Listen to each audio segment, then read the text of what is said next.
बिस्मिल्लाहिर्रहमानिर्रहीम। हम स्टार्ट कर रहे हैं chapter number 6 of human resource management by Stephen P Robbins and DeCenzo, and the chapter name is recruitment. Previous lectures में हमने जो बात की थी that was upon human resource planning and job analysis. ये बेसिकली सपोर्ट एक्टिविटीज़ कहलाती हैं जो कि हमें क्वांटिटेटिव और qualitative assessment of the human resource provide करती हैं कि हमें कितने लोग चाहिए और किस नॉलेज स्किल्स एबिलिटीज़ के साथ लोग चाहिए। सो हम ये कह सकते हैं कि रिक्रूटमेंट का process without the support of a human resource planning and job analysis perform नहीं किया जा सकता। So now let's try to understand what recruitment is.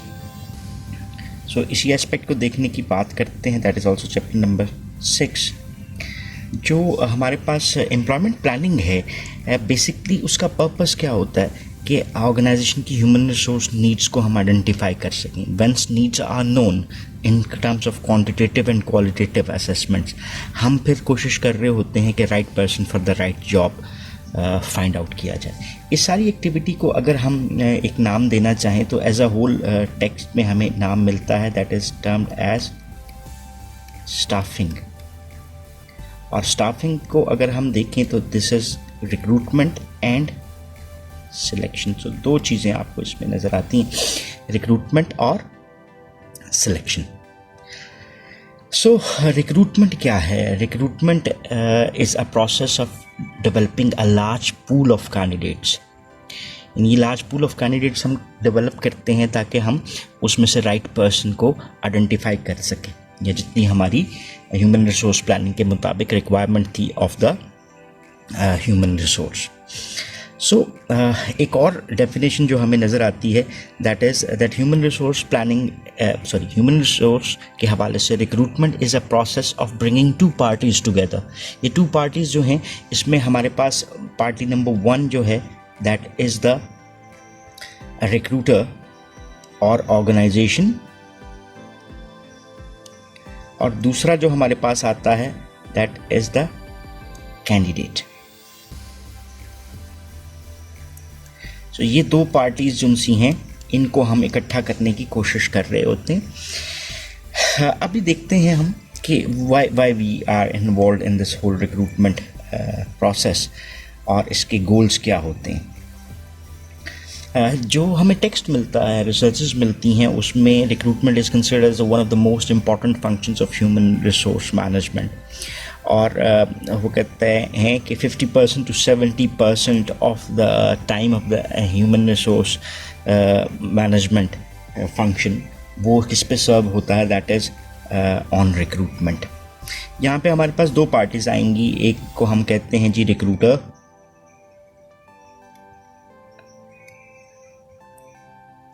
what is a recruiter?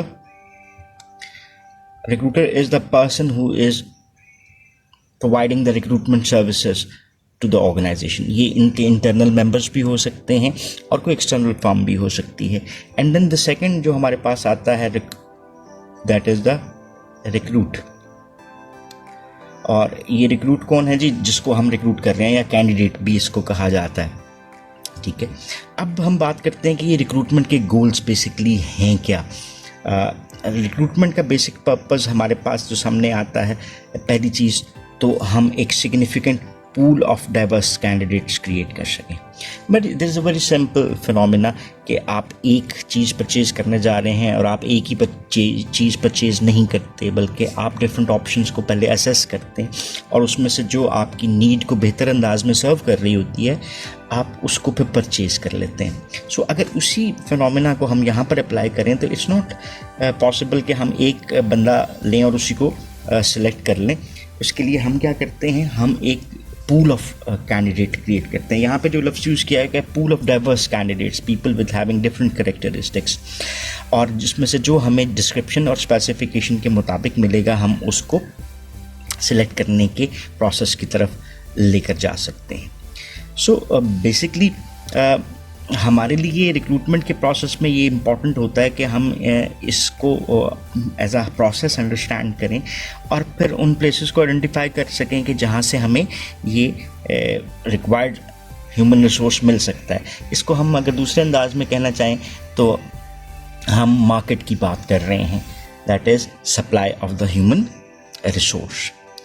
दूसरी, अगर हम रिक्रूटमेंट गोल की बात करें तो हमारे पास दूसरा बेसिकली रिक्रूटमेंट का गोल जो आता है वो आता है इनकरेज।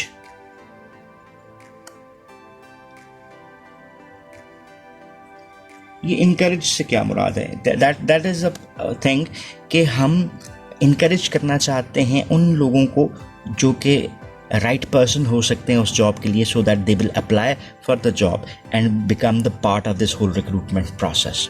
इससे हम राइट पर्सन को फाइंड आउट करना फैसिलिटेट कर सकते हैं एज एन ऑर्गेनाइजेशन। दूसरा पर्पस इधर एक और आपको जो नज़र आता है, दैट इज़ इनकरेज के बाद that is to discourage. What is discouragement? Discourage करने से मुराद हमारी ये है कि it's not the one goal. ये इनकरेज और डिस्करेज दोनों साइमल्टेनियसली आपको चलते हुए नज़र आते हैं।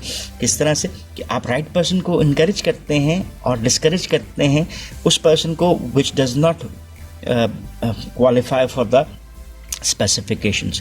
क्योंकि फ़र्ज़ करें अगर आपके पास बहुत सारे ज़्यादा लोग, लार्ज पूल इकट्ठा होता है, लेकिन उसमें से बहुत सारे कैंडिडेट्स ऐसे हैं जो जॉब के लिए सूटेबल नहीं हो सकते, जो रिक्वायर्ड क्राइटेरिया मीट नहीं करते, तो हमें रिक्रूटमेंट कॉस्ट इंक्रीज़ होगी लेकिन हमारे पास क्वालिटी ऑफ पूल डेवलप नहीं हुआ। सो ये आपके पास एक दूसरा पर्पज़ आ जाता है जिसको हम as a recruitment goal consider करते हैं, that is to encourage the right person and discourage the people who do not specify the criteria for the job. So ये तो हमारे पास हो गए बेसिक गोल्स जो कि किसी भी रिक्रूटमेंट प्रोसेस के हो सकते हैं। अभी हम बात करते हैं कि factors that can effect the recruitment effort. वो कौन से फैक्टर्स हैं जो हमारी रिक्रूटमेंट के ऊपर इफ़ेक्ट कर रहे होते हैं।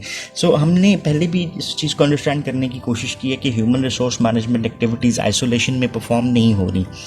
इसका मतलब है there are certain other factors जो कि इन्फ्लुएंस कर सकते हैं। सो ऑर्गेनाइजेशन के बीच में रिक्रूटमेंट करते वक्त there are many factors which are involve. जैसे अगर हम बात करना चाहें तो हमारे पास जैसे यहाँ पर हम कुछ फैक्टर्स को कंसिडर कर लेते हैं। सर्टेन वेरिएबल्स हैं जो कि इन्फ्लुएंस करेंगे हमारी इस प्रैक्टिसेस को। दैट इज़ फर्स्ट आ जाता है जी employment conditions in the local market. अगर हमारे पास एम्प्लॉयमेंट कंडीशंस जो हैं वो अच्छी हैं तो इसका मतलब है we have lesser human resource free for the job, तो हमारे लिए ये चीज़ें मुश्किल हो सकती हैं। देन हमारे पास आ जाता है effectiveness of the past recruitment effort. Effectiveness of the past recruitment effort से क्या मुराद है कि हमारी जो पहली प्रैक्टिसेस थी वो किस तरह से गई, क्या ये सारा प्रोसेस पहले से इफ़ेक्टिव था। पास्ट हिस्ट्री हमें बताती है कि how to find out the best human resource for the organisation.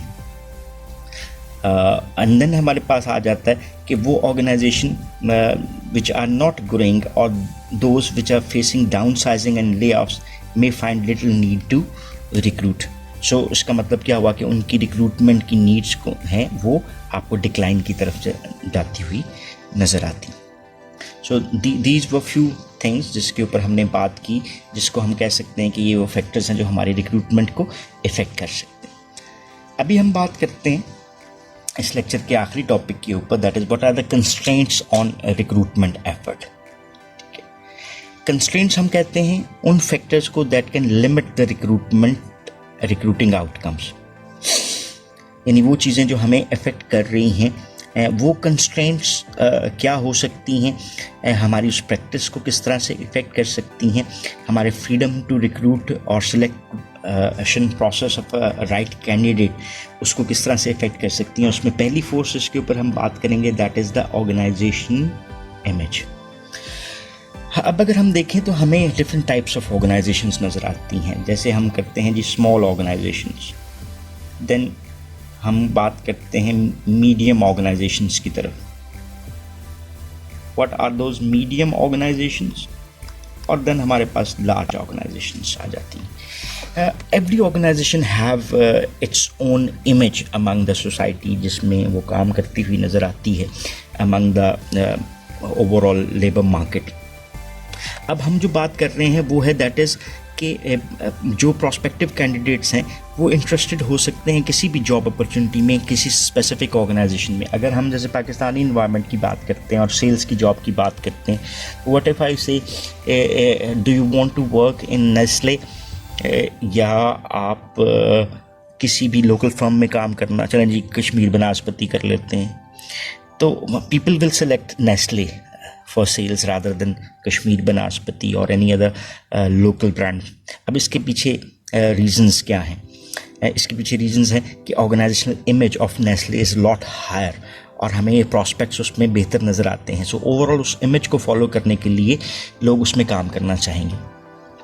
वैसे भी आपको उस इमेज के साथ आपका एक जो ओवरऑल इन्वायरमेंट में इमेज बनता है वो भी ज़्यादा इंक्रीज़ होता हुआ नज़र आता है।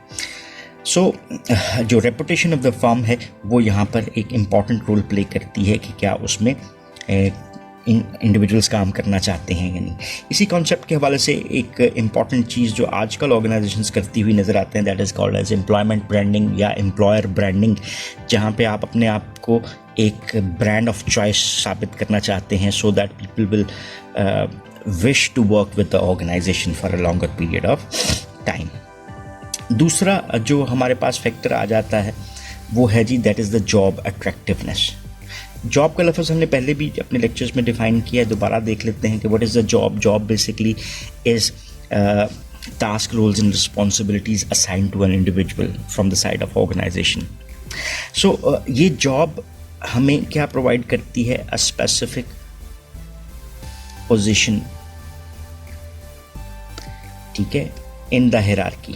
वो specific position in the hierarchy क्या है, उसकी अपनी अट्रैक्टिवनेस हो सकती है। जैसे फॉर इंस्टेंस हम कहते हैं कि किसी जॉब को हम अट्रैक्टिव कहते हैं, किसी को अनअट्रैक्टिव कह सकते हैं। और recruitment as a large activity हमें नज़र आता है कि जो जॉब ज़्यादा अट्रैक्टिवनेस रखती हैं, which are more accepted in the market, उनके लिए रिक्रूटमेंट को करना आसान है।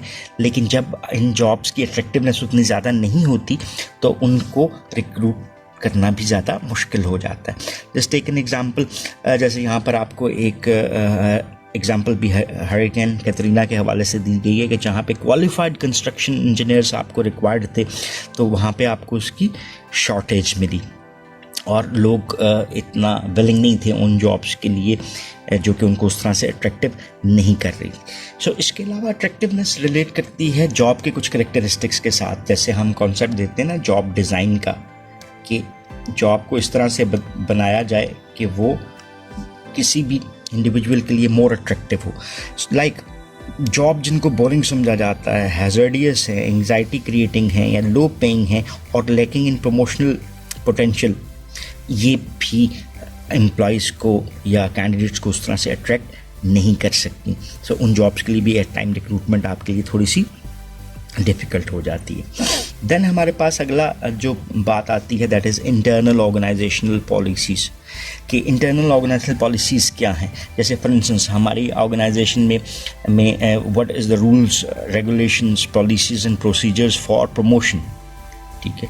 अगर हम within the organisation promote करते हैं तो more people will wish to work with the organisation, के उनके लिए एक करियर प्रॉस्पेक्ट नज़र आता है कि वो यहाँ पर जॉब करके आगे प्रोग्रेस कर सकते हैं, ठीक है। इसके अलावा there are many rules and regulations जो ऑर्गेनाइजेशंस फॉलो कर रही हैं। ये सारे के सारे मिलके इंटरनल ऑर्गेनाइजेशनल पॉलिसीज़ क्रिएट करते हैं। सो जिन ऑर्गेनाइजेशन की इंटरनल ऑर्गेनाइजेशनल पॉलिसीज़ ज़्यादा कैंडिडेट्स एम्प्लॉय फ्रेंडली होती हैं तो उनके लिए रिक्रूटमेंट प्रोसेस भी निस्बतन ज़्यादा आसान हो जाता है।